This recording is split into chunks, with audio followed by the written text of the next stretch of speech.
Welcome to next exam. आज हम UP police constable भर्ती एग्जाम के लिए छठा मॉक टेस्ट डिस्कस करेंगे। इससे पहले हम 5 मॉक टेस्ट डिस्कस कर चुके हैं। अगर आपने इन 5 में से एक भी मॉक टेस्ट मिस किया है तो उसे आप जरूर अटेम्प्ट कर लें, क्योंकि ये सारे ही मॉक टेस्ट आपके पुलिस के एग्जाम के लिए मोस्ट इंपोर्टेंट हैं। आप आज के इस मॉक टेस्ट की पीडीएफ फाइल इस वीडियो के डिस्क्रिप्शन से डाउनलोड कर सकते हैं। और अगर आपको डिस्क्रिप्शन से पीडीएफ डाउनलोड करने में प्रॉब्लम आती है तो आप हमारे टेलीग्राम ग्रुप से पीडीएफ डाउनलोड कर सकते हैं बहुत आसानी से। टेलीग्राम ग्रुप का लिंक मैंने इस वीडियो के डिस्क्रिप्शन में दे दिया है। आप उस लिंक पर क्लिक करके हमारा टेलीग्राम ग्रुप ज्वाइन कर सकते हैं। वहां पे आपको हिंदी की, साइंस की, जीके की, करंट अफेयर्स की सभी पीडीएफ मिल जाएंगी। तो नीचे टेलीग्राम का लिंक दिया हुआ है, आप उस पर क्लिक करके हमारा टेलीग्राम ग्रुप ज्वाइन कर सकते हैं। वहां पे आपको सारी पीडीएफ मिल जाएंगी। और अगर आप पहली बार हमारे इस चैनल पे आए हैं तो आपको इस वीडियो के नीचे सब्सक्राइब का लाल बटन दिख रहा होगा, आप उस बटन पे क्लिक करके बराबर वाले बेल आइकन पे जरूर क्लिक कर लें, जिससे कि आपको सभी वीडियो सबसे पहले मिलती रहें। तो चलिए स्टार्ट करते हैं। पहला क्वेश्चन है, अनसॉलिसिटेटेड ईमेल को क्या कहते हैं? अनसॉलिसिटेटेड ईमेल को क्या कहते हैं? 4 ऑप्शन दिए गए हैं, न्यूज ग्रुप, बैकबोन, स्पैम या फ्लेमिंग। इनमें से आपको बताना है कि अनसॉलिसिटेटेड ईमेल को क्या कहते हैं। आपको टेस्ट कैसे अटेम्प्ट करना है, आपको पेन पेपर साथ में लेकर बैठना है और जो भी क्वेश्चन मैं आपसे पूछूं उसका आंसर आपको अपनी कॉपी में नोट करना है। इसी तरह से पूरा टेस्ट आपको अटेम्प्ट करना है और लास्ट में कमेंट बॉक्स में बताना है कि कितने क्वेश्चन आपके सही हुए। तो जल्दी से बताइए, अनसॉलिसिटेड ईमेल को क्या कहते हैं? आई होप आपने अपना आंसर नोट कर लिया होगा। अनसॉलिसिटेड ईमेल को कहते हैं स्पैम, यानी कि इस क्वेश्चन का सी ऑप्शन सही है। अब ये होता क्या है अनसॉलिसिटेड ईमेल?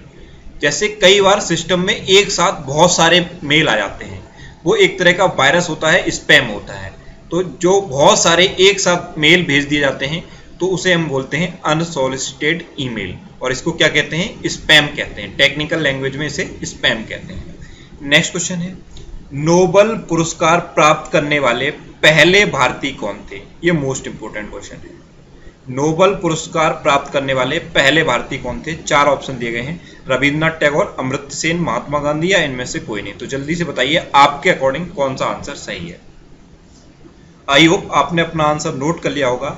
नोबेल प्राइज प्राप्त करने वाले पहले भारतीय थे रविन्द्रनाथ टैगोर। और ये नोट कर लीजिए आप, गीतांजलि के लिए इन्हें मिला था नोबेल प्राइज। किसके लिए मिला था? गीतांजलि के लिए।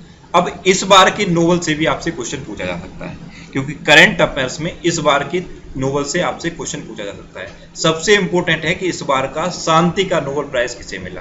तो ये आप नोट कर लीजिए, आई कैन को मिला शांति का नोबेल प्राइज इस बार का। अब आई कैन की फुल फॉर्म भी आपसे पूछी जा सकती है, तो इसकी फुल फॉर्म होती है international campaign to abolish nuclear weapon. ये होती है आई कैन की फुल फॉर्म। तो ये आपको याद रखना है। इस बार का शांति का नोबेल प्राइज मिला आई कैन को, और आई कैन की फुल फॉर्म होती है international campaign to abolish nuclear weapon. अब आता है कि इस बार का लिटरेचर का नोबेल प्राइज किसे मिला? लिटरेचर यानी कि साहित्य का नोबेल प्राइज किसे मिला? तो ये मिला काजुओ इशिगुरो को। ये भी आप नोट कर लीजिए। और एक और आपसे पूछा जा सकता है कि अर्थशास्त्र का यानी कि इकोनॉमिक्स का नोबेल इस बार का किसे मिला? तो ये मिला रिचर्ड एस थैलर को। तो ये 3 आपको नाम याद रखने हैं, शांति का नोबेल आई कैन, लिटरेचर का काजुओ इशिगुरो और इकोनॉमिक्स यानी कि अर्थशास्त्र का रिचर्ड एस थैलर। तो ये 3 नाम और आप याद रखिए। चलते हैं नेक्स्ट क्वेश्चन पे। नेक्स्ट क्वेश्चन है, विश्व में क्षेत्रफल के आधार पर सबसे छोटा देश कौन सा है? ये भी मोस्ट इंपोर्टेंट क्वेश्चन है, कई बार अलग अलग कॉम्पिटिटिव एग्जाम में रिपीट हुआ है। क्षेत्रफल के आधार पर सबसे छोटा देश, 4 ऑप्शन दिए गए हैं, सिंगापुर, वेटिकन सिटी, मकाओ या मालदीव। तो जल्दी से बताइए आपके अकॉर्डिंग कौन सा आंसर सही है। आई होप आपने अपना आंसर नोट कर लिया होगा। तो पूरे वर्ल्ड में क्षेत्रफल के अकॉर्डिंग सबसे छोटा देश है वेटिकन सिटी, यानी कि इस क्वेश्चन का बी ऑप्शन सही है। इसका क्षेत्रफल है 0.4 वर्ग किलोमीटर। वेटिकन सिटी क्षेत्रफल के आधार पर दुनिया का सबसे छोटा देश है। नेक्स्ट क्वेश्चन है, विश्व स्वास्थ्य संगठन का मुख्यालय कहाँ है? यानी कि WHO का हेडक्वार्टर कहाँ है? WHO के बारे में मैं मॉर्निंग वाली जो करंट अफेयर्स की वीडियो अपलोड करता हूँ उसमें मैंने 1000 बार बताया होगा, और अगर आप रेगुलर उस वीडियो को देख रहे होंगे तो आपको WHO के बारे में सब कुछ पता होगा। तो पहले बताइए WHO का हेडक्वार्टर कहाँ पे है? WHO का हेडक्वार्टर है जिनेवा में, यानी कि स्विट्जरलैंड के जिनेवा में है WHO का हेडक्वार्टर, यानी कि इस क्वेश्चन का बी ऑप्शन सही है। और WHO की फुल फॉर्म मैंने आपको कई बार बताई है, वर्ल्ड हेल्थ ऑर्गेनाइजेशन, और इसके प्रेजेंट टाइम पे महानिदेशक कौन है ये आपको याद रखना है। तो इसके प्रेजेंट टाइम पे महानिदेशक हैं टेड्रोस अधानोम गेब्रेयेसस, तो ये भी आपको याद रखना है। चलते हैं नेक्स्ट क्वेश्चन पे। नेक्स्ट क्वेश्चन है प्रकाश का अपवर्तन निम्न के लिए उत्तरदायी होता है, इसमें से किसके लिए प्रकाश का अपवर्तन उत्तरदायी होता है? 4 ऑप्शन दिए गए हैं, छाया के निर्माण, आकाश के नीले रंग, तारों के टिमटिमाने या इंद्रधनुष। तो बताइए इसमें से किसके लिए प्रकाश का अपवर्तन उत्तरदायी होता है? जल्दी से आप अपना आंसर नोट करिए। आई होप आपने अपना आंसर नोट कर लिया होगा। तो तारों के टिमटिमाने के लिए प्रकाश का अपवर्तन उत्तरदायी होता है, यानी कि इस क्वेश्चन का सी ऑप्शन सही है। नेक्स्ट क्वेश्चन है इनमें से कौन सी मौलिक इकाई नहीं है? नहीं वाला क्वेश्चन है। 4 ऑप्शन दिए गए, इनमें से बताइए कौन सी मौलिक इकाई नहीं है। अब इसमें आपको ये पता होना चाहिए कि 7 मौलिक इकाई होती कौन कौन सी है। मूल इकाई 7 होती कौन कौन सी हैं? तो ये होती है लंबाई यानी कि मीटर, द्रव्यमान, समय, ताप, ज्योतिता, पदार्थ की मात्रा और विद्युत धारा। ये 7 मूल मात्रक होते हैं फिजिक्स के, 7 मूल मात्रक। अब इसमें आपसे पूछा है कौन सा नहीं है, तो लंबाई होता है मीटर, द्रव्यमान होता है केल्विन, ताप होता है, कौन सा नहीं होता? क्यूबिक मीटर, ये आयतन का है, यानी कि इस क्वेश्चन का डी ऑप्शन सही हो जाएगा, ये मौलिक इकाई नहीं होता है। चलते हैं नेक्स्ट क्वेश्चन पे। नेक्स्ट क्वेश्चन है परमाणु के केंद्रक के चारों ओर इलेक्ट्रॉन बिना ऊर्जा खोए हुए घूमते हैं, यह किस वैज्ञानिक द्वारा बताया गया? 4 ऑप्शन दिए गए हैं, जल्दी से बताइए। परमाणु के केंद्रक के चारों ओर इलेक्ट्रॉन बिना ऊर्जा खोए हुए घूमते हैं, यह किस वैज्ञानिक ने बताया था? 4 ऑप्शन है, जल्दी से बताइए आप अपना आंसर। तो ये बताया था नील्स बोहर ने, यानी कि इस क्वेश्चन का ए ऑप्शन सही है। अब कई बार पूछा जाता है कि इलेक्ट्रॉन की खोज किसने की? तो जे टॉमसन ने की थी। प्रोटॉन की खोज किसने की? तो रदरफोर्ड ने की थी। और न्यूट्रॉन की खोज किसने की? तो चैडविक ने की थी। ये आप याद कर लीजिए। चलते हैं नेक्स्ट क्वेश्चन पे। नेक्स्ट क्वेश्चन है वनस्पति घी के औद्योगिक उत्पादन में कौन सी विधि प्रयोग में लाई जाती है? 4 ऑप्शन है, जल्दी से बताइए। वनस्पति घी के औद्योगिक उत्पादन में कौन सी विधि प्रयोग में लाई जाती है? वियोजन, ऑक्सीकरण, अपचयन या आयनन, इसमें से कौन सा ऑप्शन सही है आपके अकॉर्डिंग? जल्दी से आप अपना आंसर नोट करिए, उसके बाद मैं आपको इसका आंसर बताता हूँ। तो ये अपचयन विधि लाई जाती है वनस्पति घी के औद्योगिक निर्माण में, यानी कि इस क्वेश्चन का सी ऑप्शन सही है। चलते हैं नेक्स्ट क्वेश्चन पे। नेक्स्ट क्वेश्चन है रुधिर का शुद्धिकरण होता है, इनमें से किस अंग में रुधिर का शुद्धिकरण होता है? 4 ऑप्शन है, हृदय में, गुर्दों में, फेफड़ों में या हड्डियों में। तो जल्दी से बताइए किसमें रुधिर का शुद्धिकरण होता है? आई होप आपने अपना आंसर नोट कर लिया होगा।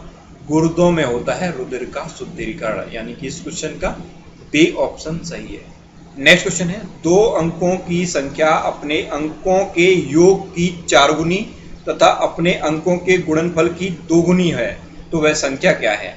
4 ऑप्शन दिए गए हैं, जल्दी से आप अपना आंसर बताइए। इस टाइप का क्वेश्चन जब भी आपसे पूछा जाए तो आप ऑप्शन से सॉल्व करना, आपको बहुत जल्दी आंसर मिल जाएगा। अगर आप x और y मान के सॉल्व करोगे तो बहुत टाइम लग जाएगा आपको, और अगर आप ऑप्शन से सॉल्व करोगे तो बहुत जल्दी आपको आंसर मिल जाएगा। जैसे इसी क्वेश्चन को देखते हैं, 2 अंकों की संख्या अपने अंकों के योग की 4 गुनी, अंकों का योग यानी कि 4 और 2 6, 4 चक 24, ये 4 गुनी है। 8 और 4 12, 12 चक 48, ये भी 4 गुनी है। 6 और 3 9, 9 चक 36, ये भी 4 गुनी है। तो पहली कंडीशन तो तीनों में सेटिस्फाई हो रही है। कभी कभी ऑप्शन ऐसे देगा कि पहली कंडीशन में ही आपको आंसर मिल जाएगा, किसी एक में ही पहली कंडीशन सेटिस्फाई होगी और आपको आंसर मिल जाएगा। अब इस क्वेश्चन में पहली कंडीशन सब में सेटिस्फाई हो रही है, तो हम दूसरी कंडीशन चेक करेंगे। दूसरी क्या कही है कि अंकों के गुणनफल की 2 गुनी। अंकों का गुणनफल करके देखो, 4 दूनी 8, 8 दूनी 16 होता तो ये सही हो जाता, ये खत्म। 8 चक 32, 32 दूनी 64 होना चाहिए था, ये भी खत्म। 6 या 18, 18 दूनी 36, यानी कि ये सही है, सी ऑप्शन सही हो गया। तो इस तरह से अगर आप सही करोगे क्वेश्चन तो बहुत जल्दी आपको आंसर मिल जाएगा। तो जब भी आपसे ऐसा क्वेश्चन पूछा जाए तो आप ऑप्शन से सॉल्व करना, बहुत जल्दी आंसर मिलेगा। चलते हैं नेक्स्ट क्वेश्चन पे। नेक्स्ट क्वेश्चन है 23 गुणा ब्रैकेट में 64 - 24 भागित 100 का मान है। जल्दी से बताइए इसका आंसर क्या होगा आपके अकॉर्डिंग। अब इसको आप कैसे सोल्व करोगे? बोर्ड मास से सबसे पहले ब्रैकेट सॉल्व करते हैं। तो 64 में से 24 गया, कितना बचा? 40।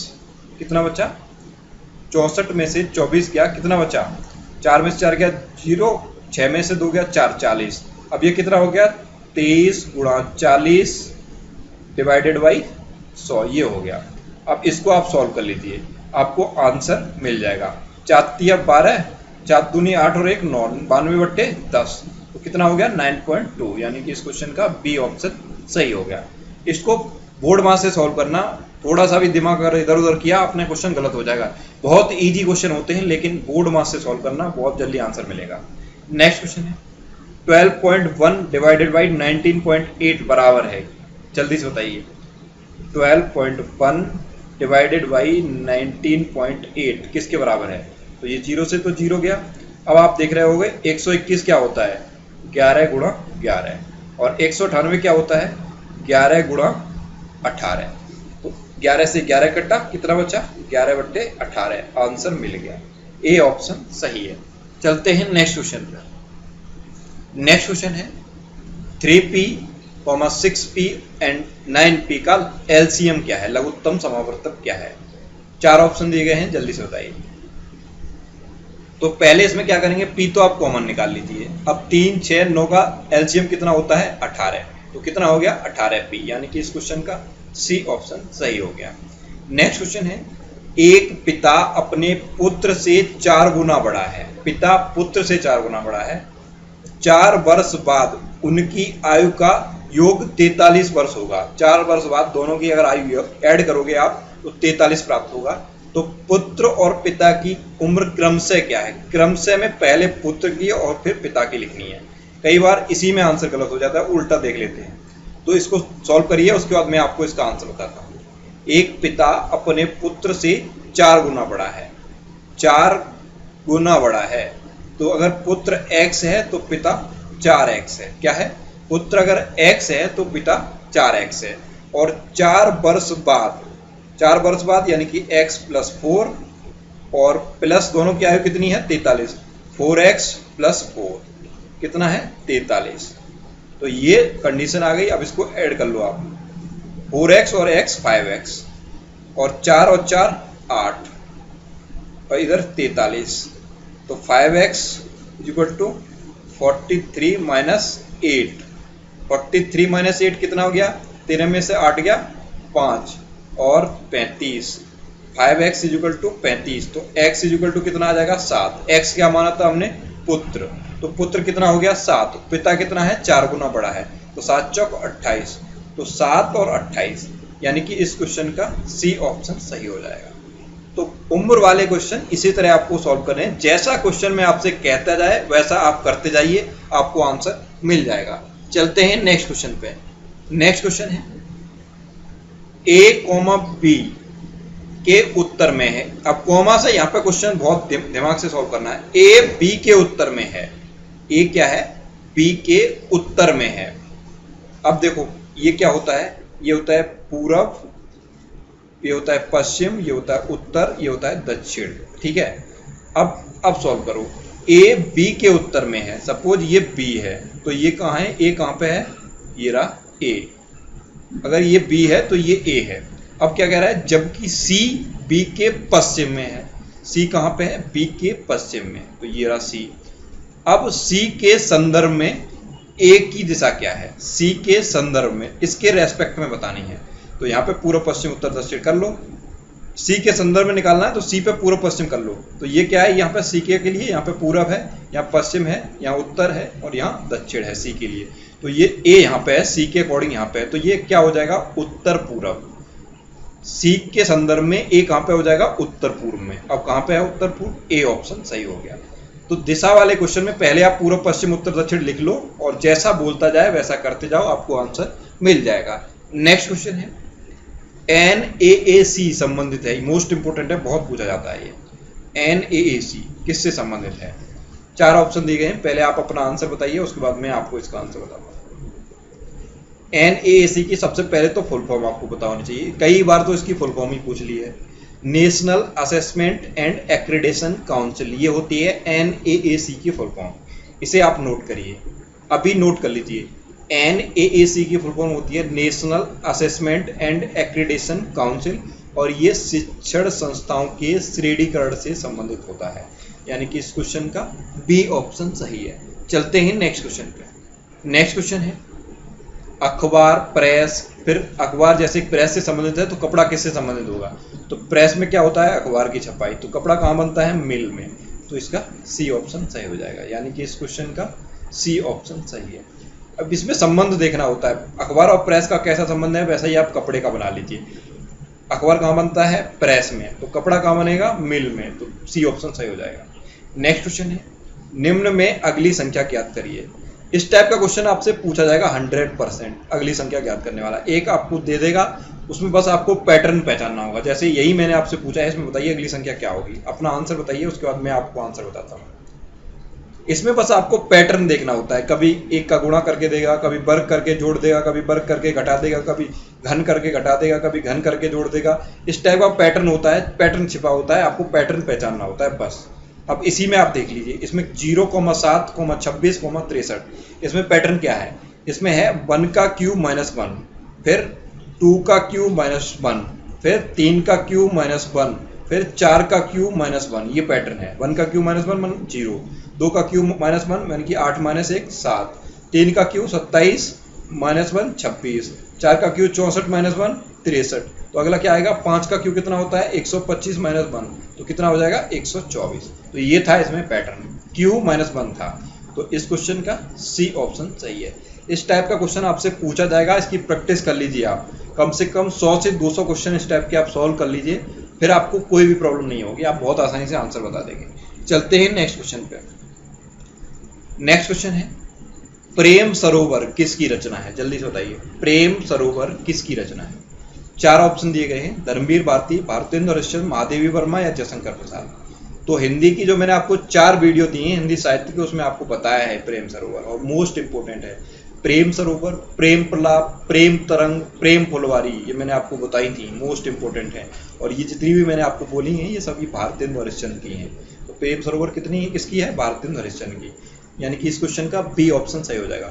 नोट करिए, प्रेम सरोवर, प्रेम तरंग, प्रेम प्रलाप, प्रेम फुलवारी। ये मोस्ट इंपोर्टेंट है, भारतेंदु हरिश्चंद्र की बहुत पूछी जाती है।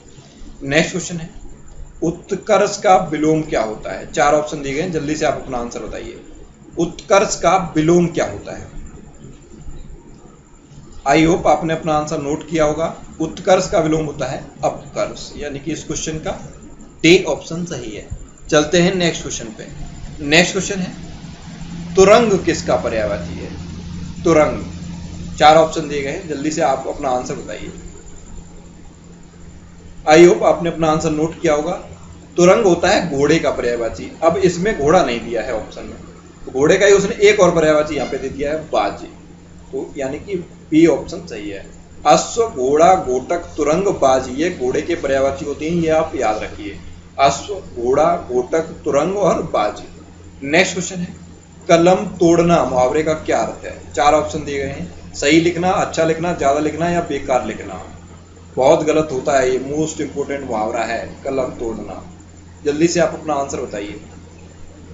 आई होप आपने अपना आंसर नोट कर लिया होगा। कलम तोड़ना का मतलब होता है अच्छा लिखना। यानी कि इस क्वेश्चन का बी ऑप्शन सही है। चलते हैं नेक्स्ट क्वेश्चन पे। नेक्स्ट क्वेश्चन है मक्खन का तत्सम रूप है। मक्खन आज मुझसे इंस्टाग्राम पे एक स्टूडेंट ने पूछा था, उनका नाम मुझे याद नहीं है, लेकिन आज ही मुझसे पूछा है मक्खन, इसीलिए मैंने ये मॉक टेस्ट में रख दिया है, जिससे कि आप सभी लोगों को पता लग जाए। अगर आपको भी कोई भी डाउट होता है तो आप इंस्टाग्राम पे इंद्रेश आरसी, INDRESHRC, इंस्टाग्राम पे इंद्रेश आरसी सर्च करके आप मेरे साथ जुड़ सकते हो और कोई भी डाउट डिस्कस कर सकते हो। ये मक्खन आज मुझसे इंस्टाग्राम पे पूछा था, और जिसने भी पूछा था कमेंट करके जरूर बताना किसने पूछा था। मक्खन का तत्सम रूप क्या है? तो मक्खन का तत्सम रूप होता है मृच्छड़। कंफ्यूज नहीं होना, मृच्छड़ ही होता है। यानी कि इस क्वेश्चन का बी ऑप्शन सही है, और ये यूपीएससी, यूपीआरओ और कई एग्जाम में पूछा जा चुका है। तो मक्खन का तत्सम रूप मृच्छड़ होता है, मृच्छड़, ये याद रखना आप। नेक्स्ट क्वेश्चन है उच्चारण शब्द में कौन सा उपसर्ग है? 4 ऑप्शन दिए गए हैं, जल्दी से बताइए आपके अकॉर्डिंग कौन सा ऑप्शन सही है। उच्चारण शब्द में कौन सा उपसर्ग है? तो उच्चारण में होता है उत उपसर्ग, यानी कि इस क्वेश्चन का सी ऑप्शन सही है। चलते हैं नेक्स्ट क्वेश्चन पे। नेक्स्ट क्वेश्चन है, जिसके हृदय पर आघात हुआ हो उसे क्या कहते हैं? 4 ऑप्शन है, जल्दी से आप अपना आंसर बताइए। जिसके हृदय पर आघात हुआ हो उसे क्या कहते हैं? शब्द समूह के लिए एक शब्द है, जल्दी से आंसर बताइए। तो जिसके हृदय पर आघात हुआ हो उसे कहते हैं मर्माहत, यानी कि इस क्वेश्चन का बी ऑप्शन सही था। तो ये था हमारा मॉक टेस्ट। अब आपको कमेंट बॉक्स में बताना है कि इन 25 में से आपके कितने क्वेश्चन सही हुए। आपको बताना है कि 25 में से आपके कितने क्वेश्चन सही हुए। कमेंट बॉक्स में आप जरूर बताया करिए, क्योंकि मैं कमेंट बैठ के पढ़ता हूं कि कितना आपका स्कोर जा रहा है। तो कमेंट बॉक्स में कमेंट करके जरूर बताइए कि 25 में से आपके कितने क्वेश्चन सही हुए। अब कल के मॉक टेस्ट का आंसर, कल मैंने आपसे ये क्वेश्चन पूछा था कि दास कैपिटल पुस्तक के लेखक कौन है? तो ये है कार्ल मार्क्स। इसका आंसर बहुत सारे स्टूडेंट ने सही दिया है। ये याद रखना, बहुत पूछी जाती है, कार्ल मार्क्स पुस्तक के लेखक कौन है? तो ये है दास कैपिटल पुस्तक के लेखक कौन है? कार्ल मार्क्स है। अब आपके लिए आज के मॉक टेस्ट का क्वेश्चन, आज का आपके लिए क्वेश्चन है, विश्व ओजोन दिवस कब मनाया जाता है? 4 ऑप्शन है, 16 सितंबर, 21 अप्रैल, 25 दिसंबर या 30 जनवरी। तो इनमें से आपको बताना है कि विश्व ओजोन दिवस कब मनाया जाता है। तो ये था आज का हमारा मॉक टेस्ट। आई होप आपको ये मॉक टेस्ट पसंद आया होगा। अगर ये मॉक टेस्ट आपको अच्छा लगा तो इसे लाइक करना और वीडियो को शेयर जरूर किया करो। आप अपने व्हाट्सएप ग्रुप, फेसबुक ग्रुप, जहां भी शेयर कर सकते हो, इस वीडियो को शेयर जरूर कर दिया करो। और अगर आपको इस मॉक टेस्ट से रिलेटेड या कोई भी डाउट है तो आप इंस्टाग्राम पे इंद्रेश आरसी, INDRESHRC, इंस्टाग्राम पे इंद्रेश आरसी सर्च करके आप मेरे साथ जुड़ सकते हो और कोई भी डाउट डिस्कस कर सकते हो। और पीडीएफ के लिए बिल्कुल भी परेशान मत होना, इस वीडियो के डिस्क्रिप्शन में पीडीएफ का लिंक दिया हुआ है, वहां से आप डाउनलोड कर सकते हो। अगर वहां से आपसे डाउनलोड नहीं होता है तो आप हमारा टेलीग्राम ग्रुप ज्वाइन कर लीजिए। टेलीग्राम ग्रुप का लिंक इस वीडियो के डिस्क्रिप्शन में दिया है, उस लिंक पर क्लिक करके आप आसानी से टेलीग्राम ग्रुप ज्वाइन कर सकते हैं, वहां से आप पीडीएफ डाउनलोड कर सकते हैं। अगर तब भी आपसे पीडीएफ डाउनलोड नहीं होती है तो आप व्हाट्सएप पे, हमारा जो व्हाट्सएप ऑफिशियल नंबर है 8077964508, इस पे अपना नाम, यूपीपी और अपना सिटी इतना लिखकर आप मैसेज कर दीजिए। आपको क्या लिखना है? यूपीपी, फिर अपना नाम और फिर अपनी सिटी का नाम। इतना लिख के आप अगर मैसेज कर दोगे व्हाट्सएप पे तो हम आपको उस व्हाट्सएप पे आपके पे पीडीएफ सेंड कर देंगे। नंबर याद रखिए 8077964508। व्हाट्सएप का ऑप्शन इसीलिए दिया है क्योंकि बहुत सारे लोगों को पीडीएफ डाउनलोड करने में प्रॉब्लम हो रही है। पहले आप डिस्क्रिप्शन से डाउनलोड करिए, अगर वहां से नहीं होता है तो आप टेलीग्राम से डाउनलोड करिए, अगर फिर भी नहीं होता है तो आप इस नंबर पे आप मैसेज कर दीजिए, हम आपको पीडीएफ सेंड कर देंगे। पीडीएफ के लिए आपको बिल्कुल भी परेशान होने की जरूरत नहीं है। तो ये था आज का मॉक टेस्ट। अगर अच्छा लगा हो तो इसे शेयर जरूर करना। Thanks for watching.